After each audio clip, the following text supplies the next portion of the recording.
var teikt arī tā, bet saproti, kas notiek. Nu šobrīd mēs esam ļoti bīstamu bezdebeņu priekšā tā valsts ir. Jo saproti, šausmīgā tempā tiek dzīta cauri tā imigrācijas likuma, kā saka, lai atvērtu šos vārtus te nekontrolētai migrācijai. Ja šeit šī nekontrolētā migrācija sāksies, ja viņa notiksies, tad pēc tam, kamēr mēs izglītosimies un kaut ko mēs mainīsim, te jau būs 100,000 iekšā. Ko tu ar viņiem darīs pēc tam? Kā tu viņus dabūsi atpakaļ, ja mēs neesam varējuši dabūt atpakaļ pat tos, kas te jau ir, es nezinu, ko mēs skaidri zinām, ka viņi ir un ka viņi ir nelikumīgi un tam līdzīgi. Jā. Šobrīd tas ļoti straujos tempos notiek. Jā. Tas ir jāapstādina. Jebkura, kā saka, procesa apstādināšana kaut kādu to procesu uz kaut kādu laiku aptur un dod iespēju kaut kā to samainīt. Tāpat tās tagad mēs esam priekšā kaut nākamajām lietām. Nu, teiksim, šī pati civilā savienība vai partnerattiecība likums un tam līdzīgi. Jā, nu, paskatāmies uz to tā. Viņi tikko kā pieņemti. Un kas notiks? Jā, arī šī vara, šī sistēma, šī koalīcija, viņa jau arī skatās uz mums. Viņa skatās uz vērtē to pašu parakstu vākšanu, kas šobrīd notiek. Un vērtē, cik liels ir latviešu pacietības mērs, cik liels ir tautas protesta potenciāls, cik liels ir tas potenciāls, kas spēj šo te tautu pavilkt un aiziet parakstīties vai nobalsot uz referendumu un tam līdzīgi. Ja viņi redz, ka tas potenciāls ir nekāds, ka mēs uz to neesam spējīgi, tas nozīmē, ka viņiem būs vēl lielāka visatļautības apziņa. Viņiem radīsies tik liela varas sajūta, ka viņi darīs pilnīgi jebko, ko viņi gribēs.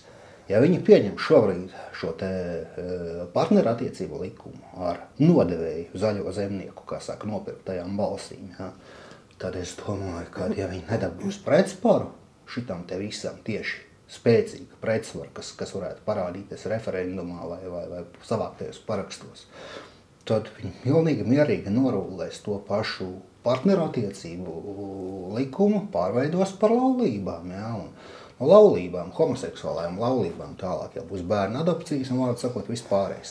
Tā ir plāksne ar viņi ies uz priekšu, kā saka, neapstādamies, jo te jau viens no kā saka, valdības, kā saka, tādiem partneriem ir klāji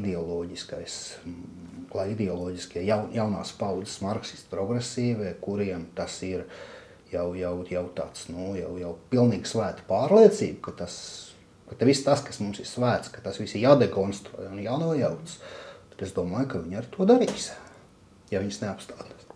Ja viņi neredzēs šo klusējošā vairākumu, kā saka, tādu atsitienā. Tāpēc ir svarīgi to šobrīd izdarīt. Pat, tas varbūt tās nemainīs pa lielam visu kopējo virzību un tam līdzīgi. Tas var šobrīd apturēt šos te ļoti straujos destruktīvos procesus, vismaz uz kaut kādu laiku apturēt.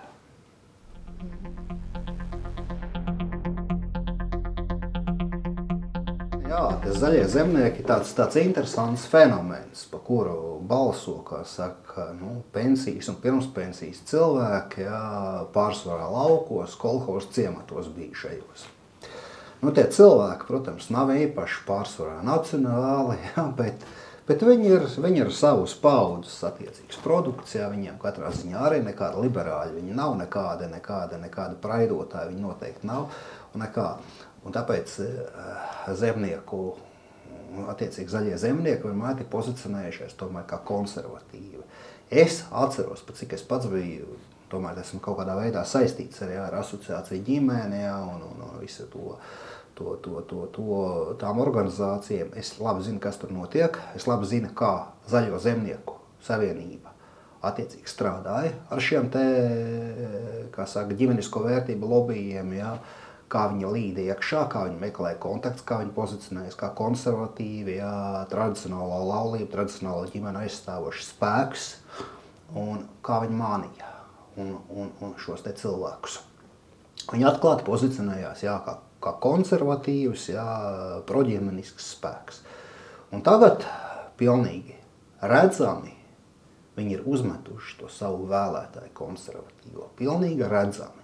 Visticamāk uzmetuši tādēļ, lai tiktu pie attiecīgajām ministrijām, pie schēmām, pie biznesa projektiem un, protams, lai savu nekronēto līderi Aivaru Lembergu balstīt, ja viņi visās tiesiskajās problēmās un tam līdzīgi. Nu, mēs jau zinām, kur viņš šobrīd ir un kāds viņam ir tās likstas. Ja? Un es domāju, kad tie zaļie zemnieki, tas bija darījums, ja, kad viņi aizgāja kopā ar šiem progresīviem un vienotību, ja, lai nodrošinātu brīvību Lembergam, bet par kādu cenu, par saviem uzmestajiem vēlētājiem.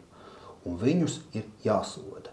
Un es esmu pilnīgi svēti pārliecināts, ja par to tā ļoti nikni kampaņos un bāzīs tiem zaļiem zemniekiem, ja, degunu, viņu, es atvainojos, sūdus, ja, tad viņi zaudēs daudz.